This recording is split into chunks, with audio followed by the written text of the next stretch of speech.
today I'm just going to go over that with you and demonstrate how I would sow these seeds. And, you know, there's lots of different ways of doing things, so you might have your own ways of doing things, and if it works for you, that's perfectly all right. So just to put it in context before we begin with the demonstration. So a lot of people get very anxious early in the year about sowing things when we get a few fine sunny days in spring.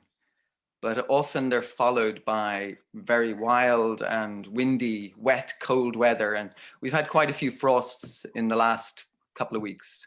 So it's still quite early in the year. I know it feels like spring has come and everything has sprung, but really the only crops that do well from outside sowing, and today we're talking about sowing outside in the garden, are potatoes. You can sow in March, peas usually more April, end of March, but you can get away with peas as well.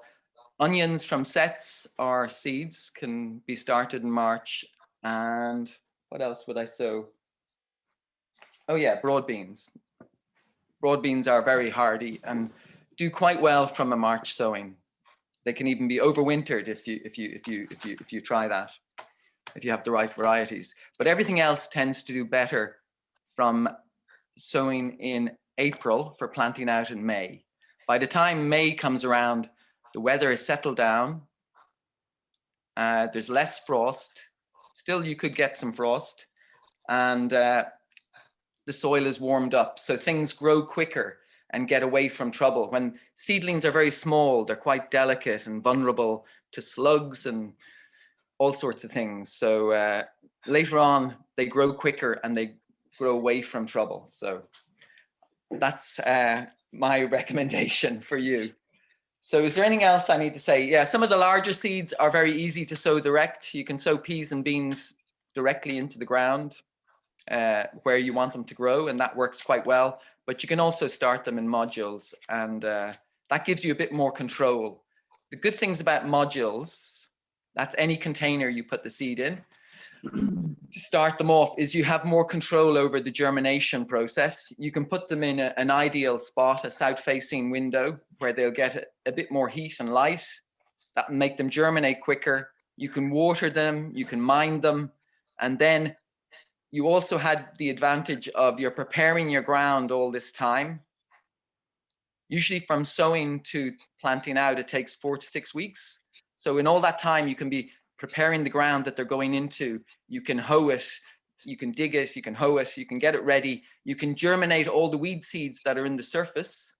And then before you plant out, you hoe the weeds off, and then you plant into what they call a stale bed. And that gives your vegetable plants a great advantage over the weeds.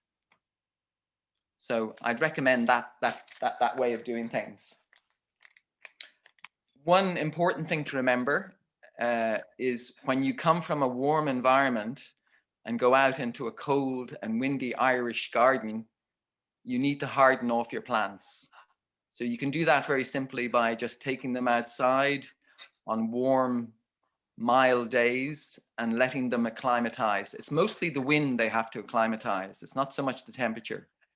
And that will toughen them up before they go into the ground. And we'll look at some seeds that I've sown so you'll get an idea of when they're ready to go out. But I think the first thing to do is maybe just to start sowing the plants. And we'll do that now. Okay, so you bear with me while the camera follows me to the sowing area.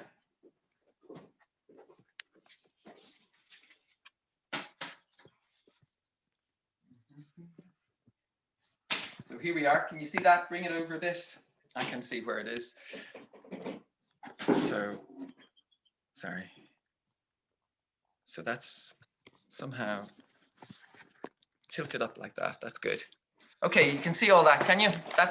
This is a tray that I'm proposing to sow into. Now, there's lots of different modules. You have pots that you can sow into. You have other types of trays like these, which are for generally bigger plants. You have just flat seed trays like these. where you put the compost in and sow in lines, and then you prick them out into pots later. But for me, the easiest way is to have a module with individual space. This is quite a big one. It's got plenty of space for the roots, and you can leave them in there for a while until they're nice, strong little plants, and then you can either pot them on or plant them directly out into the garden bed.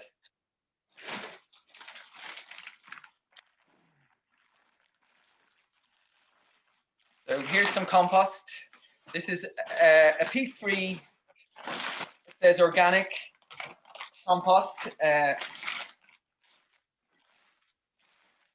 it's quite a nice structure, nice loose structure. And I'm just going to plop that onto the seed tray and fill in the seed tray. I think you still need to tilt it a bit, yeah. This is a bit moist. Some people water it before they actually plant into it, but I just tend to water it after I sow the seeds, just for ease of handling.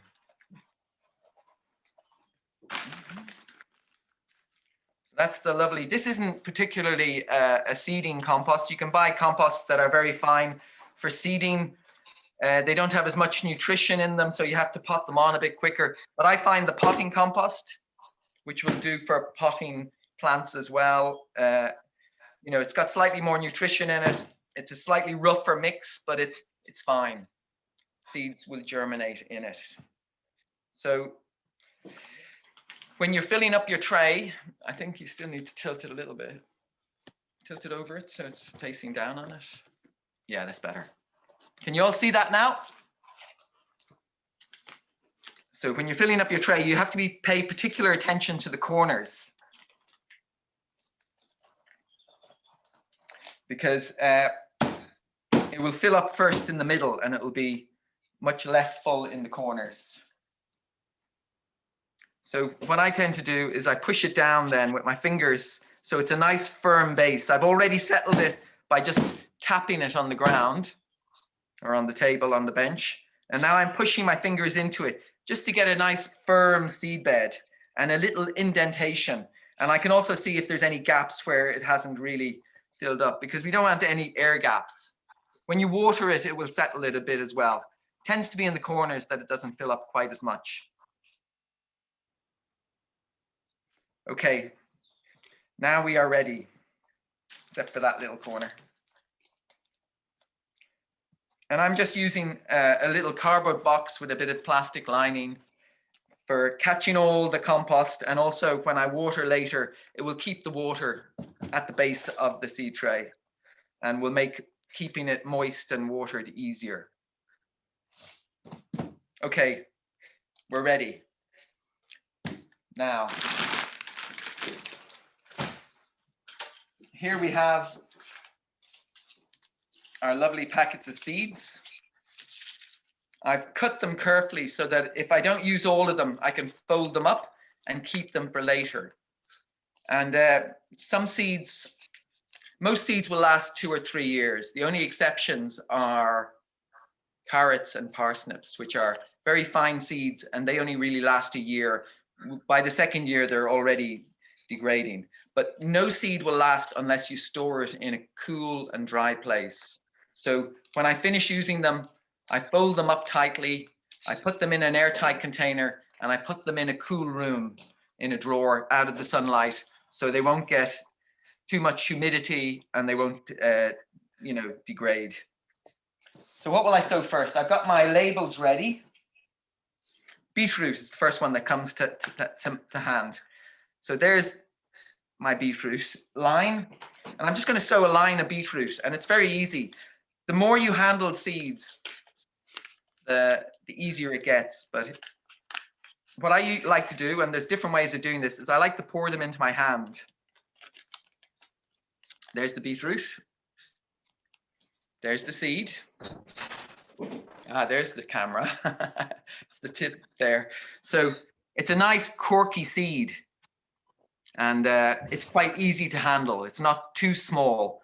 And I've got my little dents there, and I just pop it in. very easy to do, very nice to handle. And one of the magic things about seeds is they're all so different. They're all very individual. So beetroot, I'm just going to plant one seed in each module for the beetroot, because beetroot sometimes is multi-seeded anyway in its seed. You know, sometimes it sends up 1 or 2 shoots, but anyway, I'm going to plant it out as individual plants. If you wanted baby beets, you could plant 2 or 3 in each module, and they'd grow in a little cluster and push each other aside, and you'd have smaller beetroots that you could eat a bit earlier. That's quite a nice thing to do as well. So there's the beetroot. It's in its tray. And I'll cover them later when I finish sowing them all. And you shine it into the beetroot there with the camera. So you see it sitting in there. It's like a little egg in its nest waiting to hatch. So the next thing I've got, we'll leave the carrots because the carrots are slightly different. I've got the Oriental Greens. And now these are a wonderful crop, especially in the autumn or early spring. They do exceptionally well in cooler climates. And they can be a bit peppery and spicy. So there's the seeds. This is the Oriental Greens. And I'll pop them into my hand. And these are slightly different. They're a bit of a mix of seeds. I don't know, can you see them on that camera? But it looks like you can. And there's various things. The round dark ones are probably brassicas, which means they're cabbage family. And the other ones are, the finer white ones are probably lettuce types, you know? So what I'm going to try and do is I'm going to try and put a little pinch of each and 3 or 4 in each cell. Sarah, can you just focus down on the seed tray? Yeah, that's perfect. Thank you. Thank you. That's great feedback.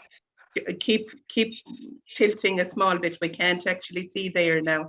Yeah, I think it has to go like that. No, keep going the opposite direction. No, I have your hands now, Frank. Okay, so you need to get this bit above that. How's that now? That's it now, that's it, yeah. Okay, so I'm taking a little pinch and I'm dropping it in there. And I don't have to be too careful because they're going to grow in a little community of plants. And I want a mix of both types, because what will happen is the little black round ones will germinate first and they'll be ready for harvesting first. But then the lettuce types will follow them and they'll be ready for harvesting afterwards. So there's a couple of seeds in each. It doesn't matter, you know, there could be 3, 4, 5, and they'll all grow together as a little community.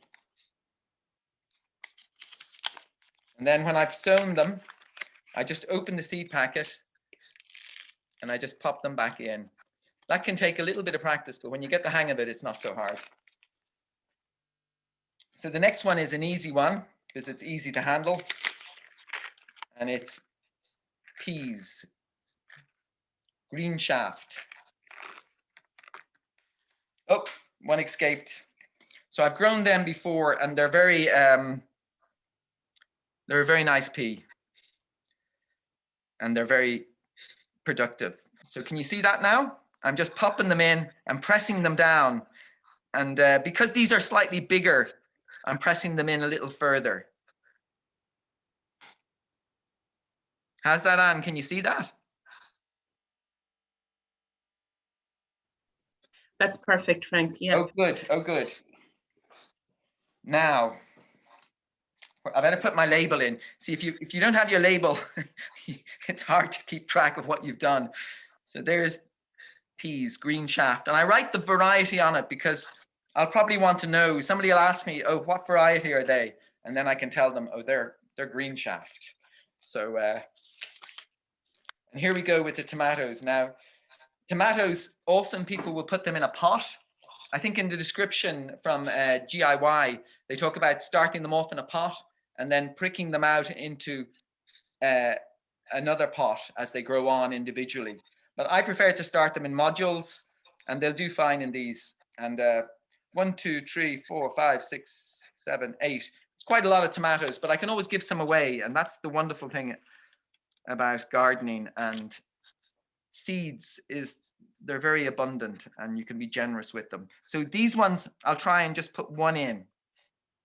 Oh, that was 2. Doesn't matter if you end up putting 2 in. It's not the end of the world. What you can do is you can keep the stronger one and prick out the other one, not to use, but just to discard, because you want the best, strongest plants. So this one takes a little bit of manual dexterity, but it's not hard. And there I'm pressing them down. Sometimes, yeah, sometimes people deliberately put 2 in or 3 in and just pick the strongest one, if you want to be sure. And then I pop them back in. And they're a lovely tomato. Small, golden, sort of yellowy orange, incredibly sweet and very productive. I'm going to do the carrots slightly differently, but in the meantime, just to use up this, I could put carrots in here, I suppose, but I prefer to do it a bit differently. I'm going to sow some sprouting broccoli, because I want some sprouting broccoli.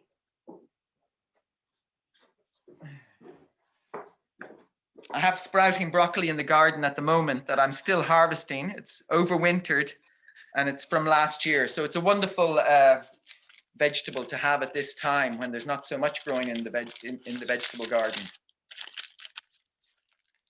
So this is from Seed Saver Seed, and it's getting quite old now, but it's been stored well. So, and again, it's a brassica, so it's a little black roundy seed. So it is quite characteristic of brassicas. They all look the same. That's the cabbage family. Vegetables have families where related vegetables all share similar characteristics. So for these ones, because the seed is quite old, it's from 2016, I'm going to put 2 or 3 in each one, and I'm going to pick out the strongest seedling. Or I'm going to take out the weaker ones and leave the strongest one to grow on, would be a bit more accurate. Sorry, Sinead, the same story again. Yeah, just keep it on the seed tray. Sorry. Yeah, that's perfect. Thank you, Anne. That's good feedback. Was that was pushed in? Those broccoli seeds were pushed down a little bit where they. You know, they were really just dropped in because dropped in. They're not so big. You know, they don't need to be pushed down. It's the bigger seed, like the pea that I pushed down. So just to finish this bit, but thanks for the question. Questions are very good. Just to finish this bit, I'm going to finish off by putting a light amount of seed over it. Now, some people wouldn't cover lettuces and things. I personally do, and I find they germinate very fine. The main thing I want to cover is the peas, because they're quite a big seed. A rule of thumb is that you plant the seed the same depth as it is wide. So you want it to be about as deep in the soil as it is wide. So some of the seeds are very skinny or very small, and they don't need to be buried very much at all. But I just sprinkle a bit in over the beetroot. What I find is seeds want to grow. So basically, given half a chance, they'll grow. So you don't have to be too fussy about it. But some people sieve the top compost on. Personally, I don't bother. It doesn't seem to matter. It all grows for me. I think having confidence is a good thing as well, that you believe these things are going to work, and they do. Now, I'm just firming it down just so that the seeds are nicely settled in their modules, in their cells. And what I'll do now is I will water that quite well. First, I'll wet it. I'll use a fine rose on my watering can so that it doesn't disturb the seeds too much. And then I'll let it soak in, and then I'll give it another good soaking so that the water comes out the bottom, and then I'll leave it to germinate. And I won't have to water it again until it germinates. Once you give it a good soaking, there should be enough moisture in the compost to germinate the seeds. And then I'll water it again when they germinate. And I'll put that in a south-facing conservatory, and it will germinate in a couple of weeks. So if you have any questions about all this, type them in, and I'll deal with them later. I just want to show you some seeds that I've already sown. When Anne told me about this project, she suggested that I try sowing some seeds now so I'd have something to show you, or then. And this is what I sowed. It's a bit like one of those cookery programs where this is what came out of the oven. So again, tilt a bit like that. Now, can you see all those lovely germinated seeds? Can you see them? So what have we got here?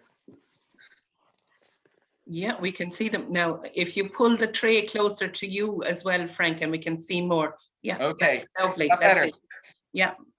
Okay, so what have I got? I've got sugar snap peas. I really recommend these peas.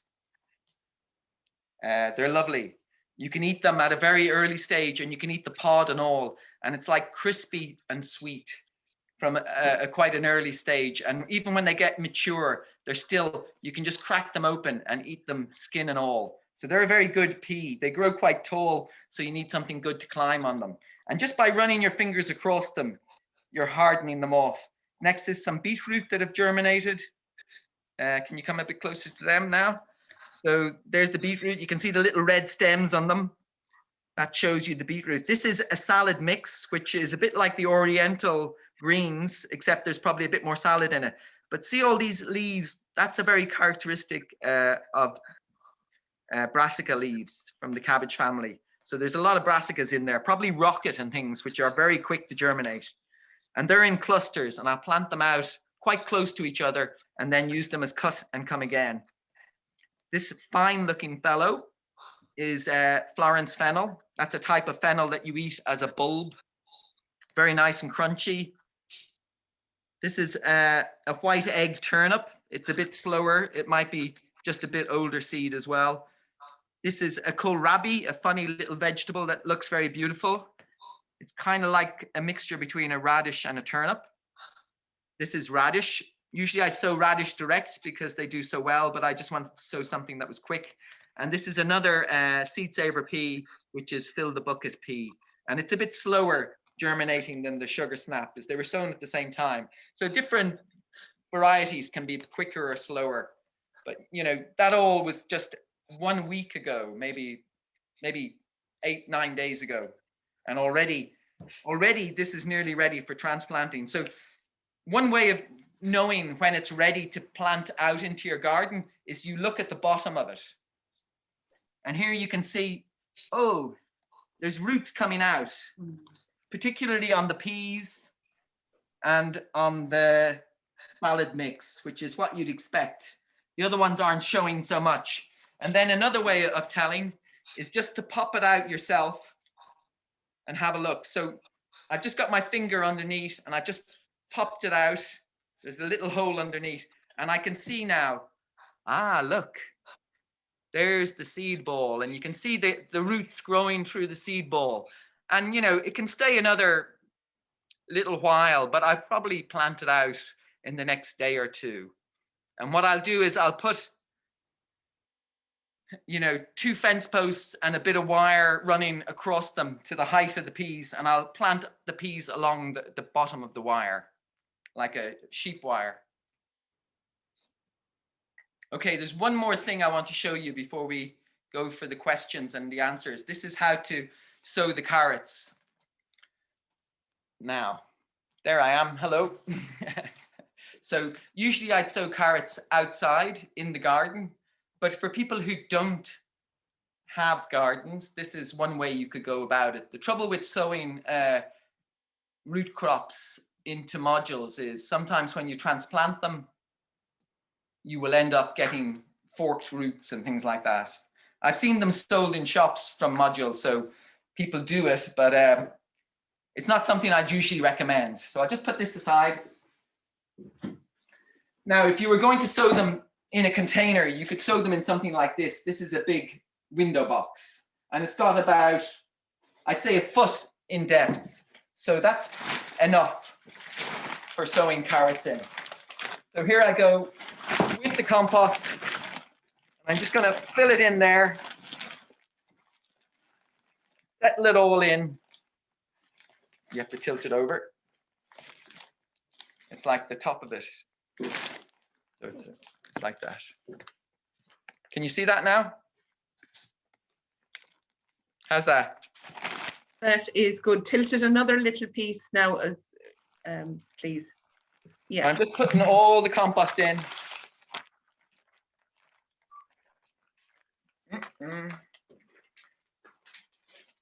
And then I'm going to level it out. And I'm going to firm it down. And I could do it even a tiny little bit more, but that's not too bad.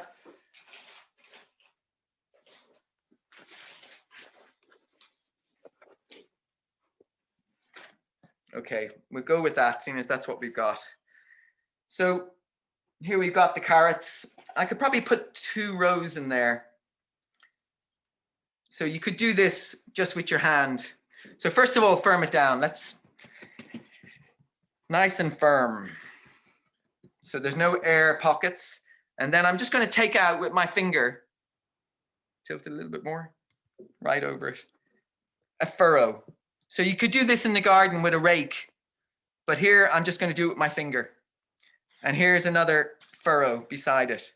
Now that's quite close spacing, but this is container growing. So we're probably going for smaller, earlier carrots than big overwintering carrots. I know this variety, Autumn King, it's a very good main crop variety. If I was growing it in a container, I'd probably go for an early variety like Amsterdam Forcing or something like that. So again, I just pop it out into my hand and you can see how fine it is. It's very fine, very small. And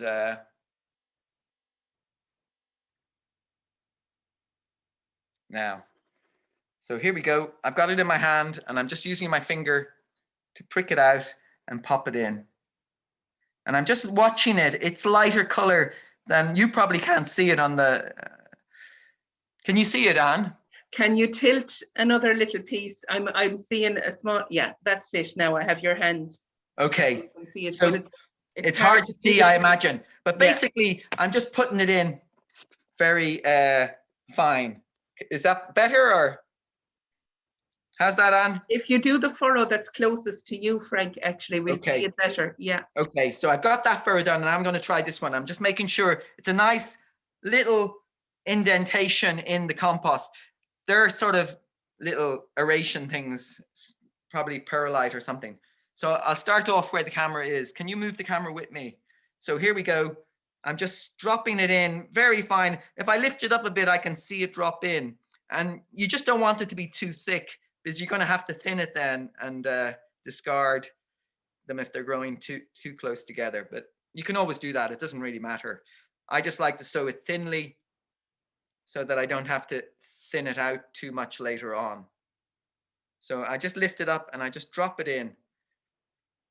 And there we have 2 furrows, one there and one there. And if you see any gaps, you can just fill them in yourself afterwards, you know, by looking. But you probably can't see much from the camera, I imagine. And then I just cover in the furrows like that and then pat it down. And again, I water that later. And I still have plenty of seed, even though there didn't look like there was that much seed in it. But I'll pop that back in there and I'll grow that outside in the garden later.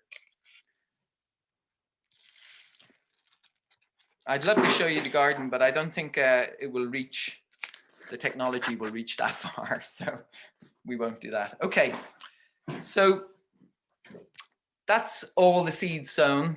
Carrots in a window box. The others in a module. And once they're watered,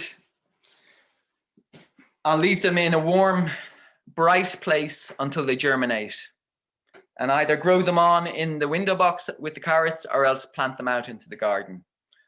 Or with the tomatoes, I suppose, I must say, what I would probably do with them, because I don't have a polytunnel, is I will put them in a grow bag, plant them into a grow bag in the conservatory and let them grow on up a string. But you could put them in a big pot as well with suitable potting compost and grow them on from there, even in a window, but they probably do better in some kind of conservatory or some kind of polytunnel. Or if you have a very warm south-facing garden, you could try them outside. But, you know, it's a bit, depends on the Irish summer, which is never 100% reliable. But we might be lucky this year. Okay, so we're going to go back to the table, and then I'm going to take any questions that you might have relating to all that. Okay, I see it's 11:45. How the time passes. But we have a bit of time now for questions and answers. Okay. So there was one question here on, can you use egg boxes to germinate seeds? Would they be deep enough? You can. Now, the trouble with egg boxes, often I see people using egg boxes. They're very good for chitting potatoes, seed potatoes, because you can put your seed potatoes in them facing up so that the rose end, that's the end that sprouts, is in the light, and they'll hold them in position while they sprout, and then you plant them out later. The trouble with using them for seeds is because they're so soft and papery, they disintegrate quite easily if they get wet. So I suppose you'd have to water them carefully. So I haven't actually, I've seen people use various things for seed boxes, but I've seen people use the centers of old toilet rolls, and they seem to hold up reasonably well until you plant them out. But I imagine you could use egg boxes, but you would just have to be careful not to overwater them or not to have them sitting in water, because they would just disintegrate probably before you're ready for planting out. Now, there was another question. Can seeds be sown directly in veg pod? What's a veg pod? I don't know. Yes, well, let's go with the question about sowing directly. Yes, I mean, a lot of seeds do well from being sown directly into the garden. It's very easy to sow big seeds directly, like broad beans and peas. And it's quite possible to sow smaller seeds like carrots, you know, and parsnips. Usually you'd sow direct as well. The thing is, you want to prepare your ground well. So if you have a garden that's, you know, you've cultivated for a couple of years, then the soil is probably ready and crumbly, and you can make a nice seed bed with your rake and then sow into that quite easily. And a bit like what I did with my finger in the window box for the carrots, you just use the back of the rake to take out a furrow, and then you sow into that. And it's good to sow in a straight line so you can hoe beside it when the weeds come up, and you know, and it's just you've got slightly more competition from the weeds if you sow direct. Okay, now there was another question there. I always thought tomatoes, you have kind of answered this one, Frank. I always thought tomatoes were to be grown in a green or glass house. I suppose in this country, yes. Yes, but there are some varieties that do okay outside. Sun Gold, I'm not sure how well it would do. It a bit depends. Like if you have an urban garden and it's south facing, if there's a south facing wall to catch all the heat and sunshine, you could certainly try growing it in a favored place in the garden. You know, a bit depends on where you are in the country. The further south you are, the better chances you have of growing, and the more sheltered your garden, the better chances you have of growing them outside. I have grown tomatoes outside in Ireland, and I have been successful with them. A little bit depends on the summer. A lot depends on your garden, how much of a sun trap you can create in your garden. Would they suffer from blight, Frank? Now, just would Tomatoes be susceptible to blight?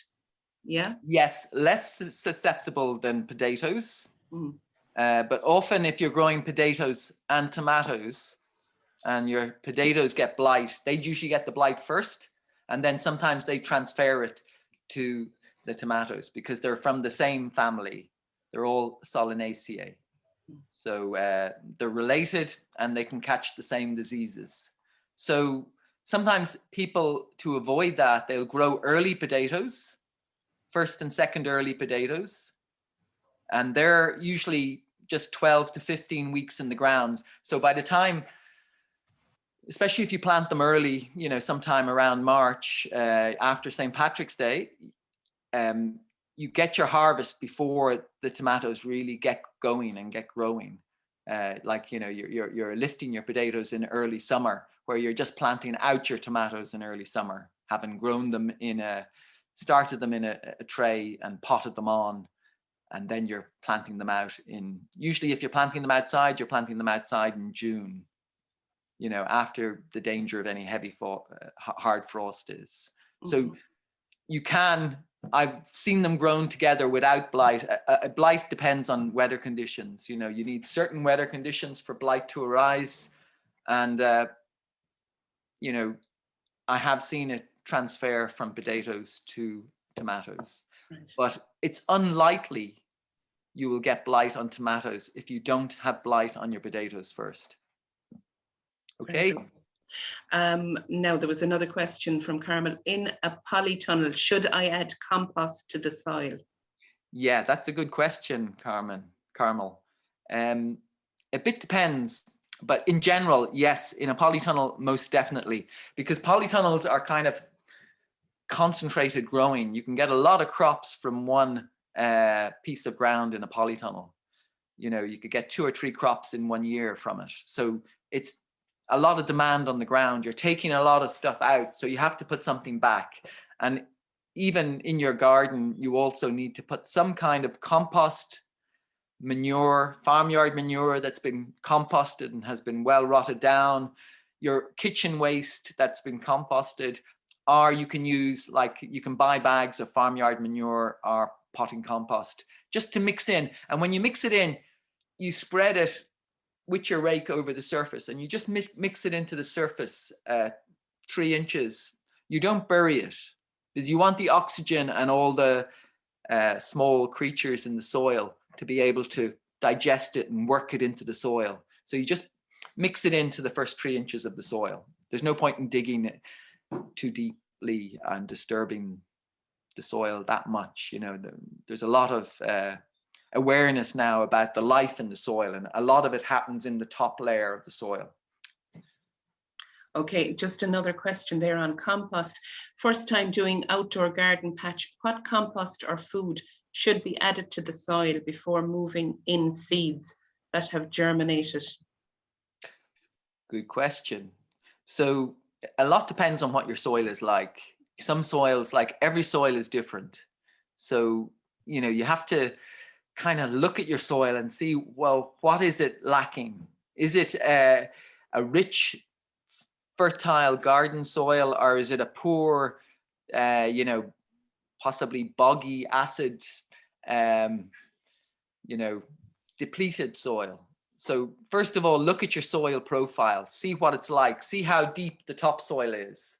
You know, usually if you dig a hole a foot deep, you can see the topsoil and then the subsoil below it. And that gives you an idea how deep your topsoil is. Your topsoil is usually darker and got more organic matter in it, more root hairs and things like that, more worms. Worms are a great sign of fertility and life in the soil. So once you decide what kind of soil you've got, you can start, but any soil will benefit from adding compost. And you can get the compost, you can buy it in bags, or you can get it from a friendly farmer from their farmyard manure, and just pile it up. And when it's broken down a bit, it helps if you turn it and cover it. That speeds up the process of turning it into composted farm manure, and then you can spread it. Or you can just get it from all your vegetable waste, and paper as well can go in it, and you can make your own compost, which is a fascinating thing to do, and that will greatly improve the soil. And again, you just mix it into the first 3 inches of the soil, say. Lovely. A question from Fennel, and they're doing a garden plot by the looks of things. How long does it take for radish and cress to grow? They are very fast. So from the time you seed them to the time you might be harvesting them, it could be as quick as 4 to 6 weeks. A lot depends on what time of year, how warm the soil is, what the weather is like, but they're very quick. A few other things that are quick are peas, especially if you do the mange too, the ones that you can eat the whole lot. You don't have to wait for the peas to arrive. You can eat the shells as well. And rocket, if you like that kind of peppery, fiery taste, is very quick as well. Very good. Now back to the veg pod. Can seeds be sown directly? A veg pod is a raised bed. A raised bed, yeah. Yeah. And what was the question about? Should you add? Can seeds be sown directly in a raised bed? They can, very, very much so. And a bit like I showed you with the window box, you just hoe the ground so that there's no weed seeds germinated, or you kill any weeds that have germinated. And then you take out your little furrow and you sow thinly into that, and then cover it over. And you might water it as well if the soil is dry. Okay. A question from Rosemary. Would it be better to germinate seeds in the sunroom rather than the polytunnel, as I find seeds very slow in the tunnel? Yeah, possibly the sunroom would be better earlier in the year. But one thing to watch out for is as soon as they germinate, it's good to move them onto a bench in the tunnel, because you'll get stronger seedlings that way. Quite soon. What happens often if you germinate them in a window or in a sunroom is they grow a bit leggy towards the light. But in a tunnel, you have 180 degrees light, so they grow up straight and they're stronger plants. You can see the ones that I sowed are beginning to, they really need to go outside now to harden off and to be planted out. Right.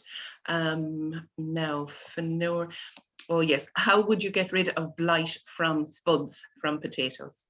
Okay, so I wouldn't expect to have blight right now because it's too early in the year for it. And I wouldn't expect to have blight on first or second earlies. Usually blight comes around July, August, if the weather conditions are suitable for it. So one thing you can do is when you notice you've got blight, and there's other things that you get little black specks on your potato leaves and things, that's not necessarily blight. Blight has to have a fungusy kind of white undercoat to the leaves, and it spreads through the whole canopy of the potatoes. So when you see that you've got blight, what you do after about 30% of the green growth has got blight on it, is beginning to blacken and die, you cut all the tops off down to about 1 or 2 inches above the soil, and you can compost all them. The blight only lives on living matter, so you can put them in the compost and the blight will die when they compost. Then you wait 2 weeks so that all the blight spores that were on the leaves and stuff have gone, and then you can start lifting your potatoes. And if you're storing them, I mean, you'll see if they've got any blight on the tubers. Often they'll get blight on the leaves, but they won't get blight on the tubers. It has to be washed down into the tubers. So you can see if they've got any blight. If they don't have any blight, you just eat them as normal. There's nothing wrong with them. And if they do have blight, then you get rid of them. You don't put the tubers in the potato, because the tubers will continue to grow and they can harbor the blight spores. So one good way of making sure you don't have blight from year to year is all the potatoes from the previous crop, you make sure that you harvest all them as much as possible. Sometimes they'll pop up again next year and they're called followers, but you can lift them and eat them, and you plant fresh seed that you've saved every year or bought in. Very good. Just a final question. I think if anyone has questions now, add them on. But from Rosemary again, on the mange 2 peas, are they eaten raw in salads? They certainly can be. Yeah. You know, like there's few nicer things than going down to your garden and picking some fresh peas and just popping them into your mouth from a warm pod. It's a very nice experience, and children usually will hoover them up given half a chance, especially if they're the sweet ones. But you can either steam mange 2, or you can eat them raw, cut finely into salads. Yeah, that's a perfect way of eating them if you like a crunchy texture in your salad. But I suppose most people would tend to steam them or maybe saute them in a dish, you know. Very good. So that's it. All questions in the chat are answered there now, Frank.